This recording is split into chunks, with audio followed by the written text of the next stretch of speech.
زیادہ پیگے بڑھائیے، زیادہ محبت کا تعلق جوڑ ہے، جنہوں نے درود و سلام کے زمزمے بہائے ہیں، یا رسول اللہ کے نعرے لگائے ہیں، جنہوں نے سرکار کی غلامی کو فخر کا اظہار و اعلان کیا ہے، کبھی میلاد منا کر، کبھی جشن منا کر، کبھی سرکار کی غلامی میں وقت گزار کے، تو ان کے لیے اگر ان کی توقعات زیادہ ہے اور ان کے ذمے اگر کوئی مخلوق خدا کے بھی کوئی بندوں کے حقوق بھی بنتے ہیں، تو عین ممکن ہے کہ رب کائنات کی بارگاہ میں جب آقا کریم ان کے لیے گزارش کریں تو رب کائنات ان کے حقوق اسی طرح معاف کرا دے جس طرح وہ اپنے ولیوں کے حقوق معاف فرماتا ہے۔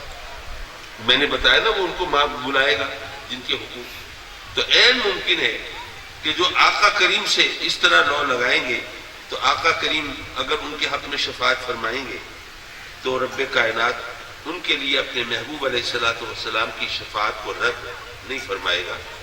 لیکن بھائی جن کے لیے اللہ رسول کا اتنا کرم ہو تو ان کو بہرحال یہ دیکھنا پڑے گا کہ ان کی عمومی زندگی کیا ہے۔ کیا انہوں نے لوگوں کے حق مارنے پر کمر باندھی ہوئی تھی؟ کیا انہوں نے تہیا کیا ہوا تھا کہ جناب بس وہ حلال حرام کا خیال کبھی کریں گے ہی نہیں؟ ہمارے ہاں طریقہ یہ ہو گیا نا اہل سنت میں، ہاں جی مجھ سے گناہ تو ہوتے ہیں، نافرمانیاں تو ہوتی ہیں، حکم عدولی تو ہوتی ہے، میں زکوٰۃ میں تو ڈنڈی مار جاتا ہوں، میں نماز میں بھی کوتاہی کر جاتا ہوں، روزوں کی بھی پرواہ نہیں کرتا، اور لوگوں کا حق بھی کھا جاتا ہوں، مزدور کی مزدوری بھی نہ وقت پہ دیتا ہوں نہ پوری دیتا ہوں، لیکن میں تو سرکار کا غلام ہوں نا، میں تو عاشق رسول ہوں نا، مجھے کیا فکر ہے؟ مجھے تو آقا کریم شفاعت فرمائیں گے، جنت میں لے جائیں گے۔ حضور والا وہ نیت بھی جانتا ہے، عمل بھی جانتا ہے، اس سے کچھ چھپا ہوا نہیں ہے۔ وہ کم از کم یہ تو دیکھے گا یہ میرا بندہ جو ہے اپنے گناہوں پہ شرمندہ بھی ہے کہ نہیں ہے، اپنے کیے پر نادم ہے۔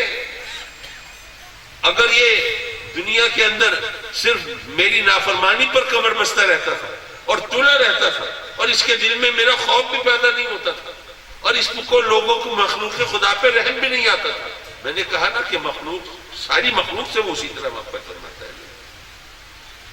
تو اگر وہ اس کے عمل میں کچھ ایسی گنجائش ہوگی تو اگر کسی کے ذمے اس طرح حقوق العباد ہوں گے تو ان کو بھی آقا کریم کی شفاعت پر اسی طرح اعتبار اور یقین رکھنا چاہیے، لیکن اس کے لیے نیت کو صحیح رکھنا اور دل میں خدا کا خوف رکھنا یہ ضروری ہے۔ حضرات مکرم، ویسے تو یہ نصیحتوں کی جو باتیں ہیں نا یہ آدمی کو زیادہ ہضم نہیں ہوتی، ہم لوگوں کی عادت یہ ہے کہ ہم لوگ محبت کی بات ہو جناب بس ذوق کی بات ہو اس پہ تو دیوانہ وار مستانہ وار اور نعرے بھی لگائیں گے اور واہ واہ کے ڈونگرے بھی برسائیں گے اور اپنے ذوق کا بھی مظاہرہ کریں گے اور بڑے خوش بھی ہوں گے، سبحان اللہ کیا تقریر تھی، لیکن کوئی نصیحت کی بات ہو تو اس پہ ہمارا دل ذرا کم لگتا ہے۔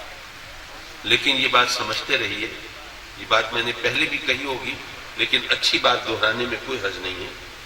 ہم اہل سنت یہ جو خطا ہوتی ہے نا کہ جی اگر ہم نے کسی کا حق مار لیا تو کیا فرق پڑتا ہے، کسی کے ساتھ ظلم کر لیا تو کیا فرق پڑتا ہے، وہ 11ویں کریں گے نا حضور غوث پاک توجہ فرمائیں گے وہ بخشوا دیں گے، میلاد منائیں گے نا تو آقا کریم کرم فرمائیں گے اور ہاتھ پکڑ کے اپنے غلاموں کو جنت میں لے جائیں گے۔ میں مانتا ہوں میلاد منانا، یہ درود و سلام پڑھنا، یا رسول اللہ کی گونج مچانا، یہ جناب جلوس نکالنا، جلسے کرنا، لنگر چلانا، یہ سب سرکار سے محبت کی نشانیاں ہیں، یہ میں مانتا ہوں۔ ظاہر ہے کہ اسی حوالے سے ہم پہچانے جاتے ہیں تو اس کا انکار کیسے کر سکتے ہیں، لیکن یہ بات ذہن میں رکھیں کہ سرکار سے محبت کی نشانیاں ہیں، سرکار سے محبت کی حقیقت نہیں ہے۔ یہ بات میں نے پہلے کہی ہوگی لیکن ہم ماشاءاللہ بھلا دیتے ہیں نا بات میں، اسی لیے بار بار کہنے کی ضرورت پڑتی ہے۔ یہ سرکار سے محبت کی نشانیاں ہیں، حقیقت نہیں، نشانی اور حقیقت میں فرق ہوتا ہے۔ میں ایک مثال کے ذریعے عام طور پر اس فرق کو سمجھاتا ہوں۔ فرض کیجئے کہ میں نے آپ سے کہا جی ذرا میرے ڈرائیور کو بلا لائیں، آپ نے کہا جی وہ ڈرائیور کو کیسے پہچانیں گے؟ میں نے کہا یار وہ بڑا سا پگڑ باندھا ہوا ہوگا، کالے رنگ کی اس نے ویسٹ کوٹ پہنی ہوئی ہوگی اور وہ بڑی بڑی مونچھیں، اس کو مونچھوں کا بڑا شوق ہے، مونچھیں رکھی ہوئی ہوں گی، وہاں گاڑی کے پاس کھڑا ہوگا، جا کے بلا لائے. آپ گئے، ڈھونڈتے رہے، تلاش کرتے رہے، نگاہیں دوڑاتے رہے، ایسا کوئی بندہ آپ کو نظر نہیں آیا. تو مجھے آ کے بتایا کہ جی وہ ڈرائیور تو نہیں ہے. میں بڑا حیران ہوا، ڈرائیور کہاں جا سکتا ہے؟ میں نے کہا اچھا چلو میں خود دیکھ لیتا ہوں. میں گیا تو ڈرائیور تو گاڑی کے پاس ہی کھڑا تھا. میں بلا لایا اسے. چکر یہ چل گیا تھا کہ اس کو گرمی لگ رہی تھی نا، تو اس نے پگڑ اور کوٹ، ویسٹ کوٹ اتار کے گاڑی میں رکھ دی تھی. اچھا ادھر کہیں اس نے کوئی یہاں پہ کوئی الٹی سیدھی چیز کھا لی جس کی وجہ سے اس کو کوئی شدید قسم کی الرجی ہو گئی. وہ اس کو اپنے دل پہ پتھر کی سل رکھ کے مجبوراً اپنی مونچھیں صاف کرانی پڑ گئی. اب آپ تو پگڑ، کوٹ اور مونچھیں ڈھونڈ رہے تھے، وہ تو ملے نہیں آپ کو. میں ڈرائیور کو پہچانتا تھا، میں بلا لایا. آپ نشانیوں کے چکر میں تھے، میں حقیقت کو جانتا تھا. نشانی اور حقیقت میں فرق ہوتا ہے. حضرات محترم، یہ میلاد منانا، لنگر چلانا، میلاد کے جلوس نکالنا، جھنڈیاں لگانا، جھنڈے لہرانا، درود و سلام کے زمزمے بہانا، یہ سب سرکار سے محبت کی نشانیاں ہیں، حقیقت نہیں ہے. حقیقت کیا ہے؟ دراصل حقیقت وہ احساس اور جذبہ ہے جو محبوب کو راضی کرنے کی خاطر انسان کو ہر قربانی کے لیے تیار کرتا ہے. محبوب راضی ہو جائے، محبوب راضی ہو جائے، عزیز رشتہ داروں کو چھوڑنا پڑے گا، چلو کوئی بات نہیں، چھوڑ دیں گے. زمین جائیداد سے بھی منہ موڑنا پڑے گا، چلو ٹھیک ہے، یہ بھی کر لیں گے. محبوب کی رضا کی خاطر آدمی ایثار، قربانی، سرفروشی کے لیے تیار ہو تو پتہ چلے گا کہ واقعی سچی محبت ہے.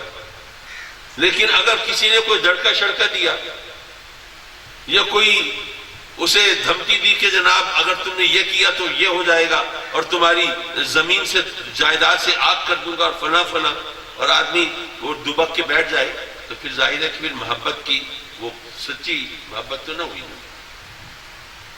حضرات مکرم، ہمارا عالم یہ ہے کہ سرکار سے محبت کے دعوے تو بہت ہیں، لیکن محبت کرنے والوں کی سب سے پہلی تڑپ اور طلب یہ ہوتی ہے کہ محبوب راضی ہو جائے. محبوب کو راضی کرنا یہ سب سے بڑی خواہش ہوتی ہے کہ نہیں ہوتی؟ اب اگر ہم آقا کریم صلی اللہ علیہ وسلم سے سچی محبت کرتے ہیں تو کیا خیال ہے؟ آپ کو نہیں پتا کہ ہم اگر نماز پڑھیں گے تو وہ راضی ہوں گے اور چھوڑ دیں گے تو ناراض ہوں گے؟ معلوم ہے کہ نہیں ہے؟ تو اگر ہم نماز کا خیال ہی نہ کریں تو نعرے تو لگا رہے ہیں، لنگر تو چلا رہے ہیں، لیکن ان کو راضی کرنے کی فکر میں نہیں ہے، تو اس کا مطلب ہے نشانی تو ہے، حقیقت تو نہیں ہے.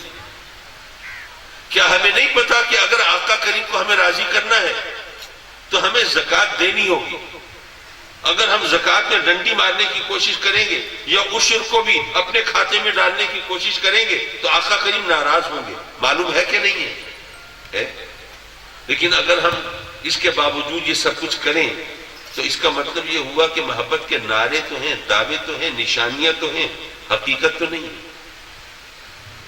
اور یاد رکھو کہ جب نشانیاں ہوں اور حقیقت نہ ہوں تو یہ فراڈ ہوتا ہے، دھوکہ ہوتا ہے.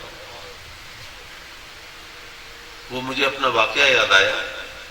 ہم جب میٹرک میں پڑھتے تھے تو اتفاق سے ہمارا ایک کلاس فیلو، اس کا تعلق دیہات سے تھا. اب آج کل تو مجھے نہیں پتا دیہات کے رواج کیا ہیں. اس وقت ہمیں جب ہمارے کلاس فیلو کی شادی کا کارڈ ملا تو ہم بڑے حیران ہوئے کہ ابھی میٹرک میں ابھی سے شادی ہو رہی ہے. تو ہمیں بتایا کہ نہیں دیہات میں شادیاں جلدی ہو جاتی ہیں. تو ہم کلاس فیلوز نے کوئی 8-10 دوستوں نے طے کیا کہ یار ہم جائیں گے دیہات کی شادی میں، ذرا وہاں بھی دیکھیں گے کیا رنگ ہوتا ہے، کیا انداز ہوتا ہے، ذرا ایڈونچر ہوگا، ذرا مزے کریں گے. تو ہمارے کلاس فیلوز میں ایک لڑکا تھا جس کو کہتے ہیں نا بڑا حرکتی، بڑا شرارتی. اس نے جناب شرارت کے لیے ایک آدھ چیز ساتھ لے لی اور چل پڑے. ہم جب وہاں پہنچے تو اس نے وہ دولہا کے گھر والوں سے مل کے، اس کے والد وغیرہ سے مل کے کوئی سیٹنگ کر لی شرارت کی. جب دلہن کو بیاہ کے لائے، جب بارات واپس آئی تو ظاہر ہے دولہا کا کمرہ سجا ہوا ہے، سیج بنی ہوئی ہے، اس کے اندر سب انتظام ہے. تو اس نے بچے نے جو ہمارا کلاس فیلو تھا اس نے جو اس گھر والوں سے گڑبڑ کی تھی، تو وہ جناب دلہن کو اس کمرے میں نہیں بٹھایا، اس کو کہیں اور بٹھا دیا. اب دلہا کو پتہ نہیں. اب وہ جو لڑکا ہے وہ اپنے ساتھ وہ سرخ دوپٹہ جس پہ گوٹا کناری لگی ہوئی وہ لے کے آیا ہوا ہے. اس نے جناب کمرے میں جا کے وہ دوپٹہ اوڑھا اور جا کے سیج پہ بیٹھ گیا. ادھر وہ دولہا میاں تو جلدی ہے جانے کی اجلا عروسی میں، ادھر بہنوں نے پکڑا ہوا ہے کہ پہلے ہمارا حق دو. اب وہ کسی طرح ان کو پیسے دے دلا کے اور جان چھڑا کے بھاگ کے وہ کمرے میں آیا اور اس نے جلدی سے کمرے کی چٹخنی چڑھا دی. اب وہ باہر سے کوئی کھٹکھٹا رہا ہے، دروازہ کھٹکھٹاتا رہے. اب بس آ گئے ہیں کمرے میں.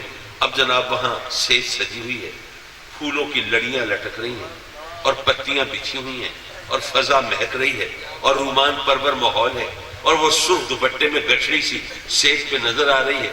یہ دولہا میاں بڑے ارمانوں سے پہلے تو الماری کھولتے ہیں اور جناب اس سے رونمائی کا تحفہ نکالتے ہیں اور پھر ڈولتے ڈگمگاتے قدموں سے بارگاہ حسن میں حاضری دیتے ہیں، گھٹنے ٹیک دیتے ہیں اور جب لرزتے کانپتے ہاتھوں سے گھونگھٹ اٹھاتے ہیں تو اندر سے موچھل دوست نکل آتا ہے. اب ظاہر ہے باقی سب انتظار میں ہیں اور وہ پھر قہقہوں کا ایک طوفان برپا ہوتا ہے. حضرات مکرم، نشانیاں تو ساری ہیں.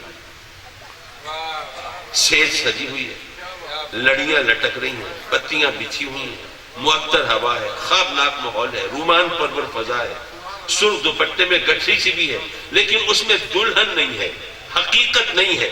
تو یارو فراڈ ہوا نا، دھوکہ ہوا نا، مذاق ہوا نا. تو یارو اسی طرح اگر میلاد منایا جا رہا ہو، لنگر چلائے جا رہے ہوں، جھنڈے لہرائے جا رہے ہوں، جھنڈیاں لگائی جا رہی ہوں، تقاریر ہو رہی ہوں اور جناب نعتیں پڑھی جا رہی ہوں اور ذوق کی محفل سجی ہو اور یا رسول اللہ کے نعرے لگ رہے ہوں، گونج مچی ہو، لیکن آقا کریم کو راضی کرنے کی خاطر کوئی قربانی اور ایثار پر تیار نہ ہو، تو نشانیاں تو ساری ہیں، پھر حقیقت تو نہیں ہے. پھر کس کے ساتھ فراڈ کرتے ہو؟ اللہ رسول کو تو دھوکہ نہیں دے سکتے. اس کا مطلب ہے پھر اپنے آپ کو دھوکہ دے رہے ہیں. اور جو اپنے آپ کو دھوکہ دے کوئی دوسرا اس پہ کیا اعتبار کرے گا؟ یہ ہمارے سوچنے کی بات ہے، ہمیں سمجھنے کی بات ہے. دراصل بات ہے نقطۂ نظر کی. اگر آدمی صحیح زاویے سے بات سمجھے نا تو پھر تو ٹھیک ہے، ورنہ آدمی بہانے بناتا رہے. وہ مجھے واقعہ یاد آیا، بس وہ میں سنا کے اور پھر اپنی گفتگو ختم کروں. اور ویسے بھی گھڑی پر نظر پڑی تو 50 منٹ ہو گئے بولتے ہوئے مجھے.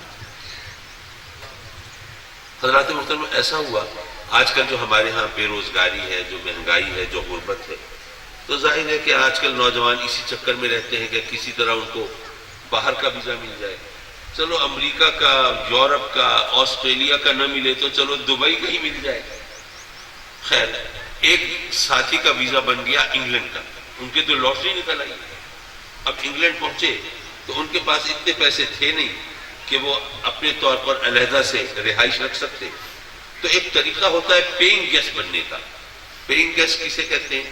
یعنی آپ کسی کے گھر مہمان بن کے ٹھہر گئے، لیکن ظاہر ہے آپ سچ مچ تو اس کے مہمان نہیں ہیں، تو اس کو پیسے دے رہے ہیں، کھانے کے پیسے، جو آپ کا خرچہ ہو رہا ہے اس کے پیسے، اور ظاہر ہے کہ وہ جو آپ کی خدمت کر رہا ہے کچھ اس کے پیسے بھی.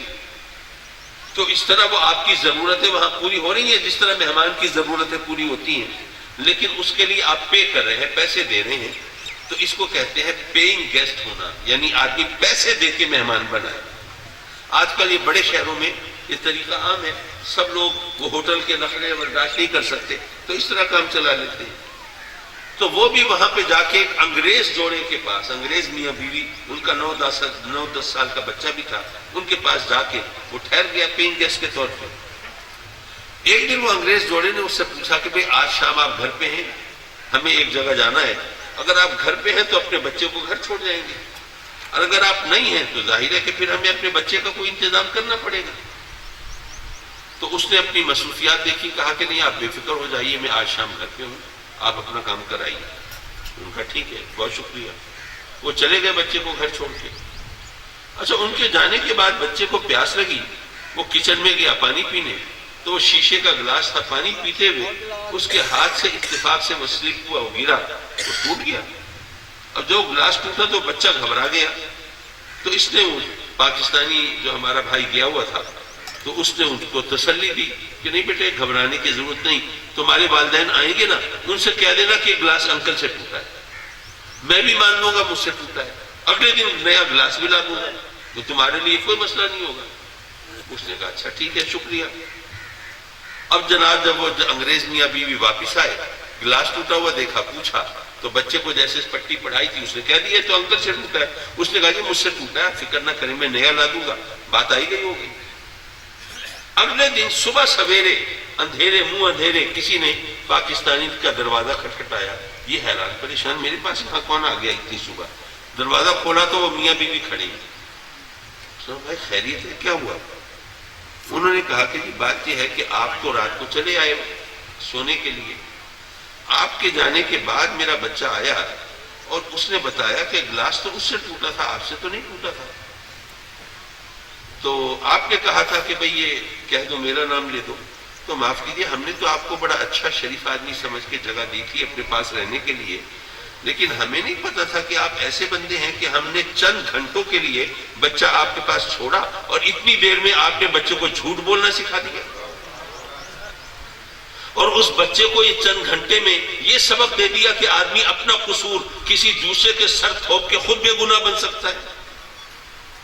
تو آپ نے چند گھنٹوں میں یہ کارنامہ انجام دیا، زیادہ رہیں گے پتہ نہیں کیا کریں گے، ہمارے بچے کے تو اخلاق کا اور تربیت کا بیڑا غرق کر دیں گے۔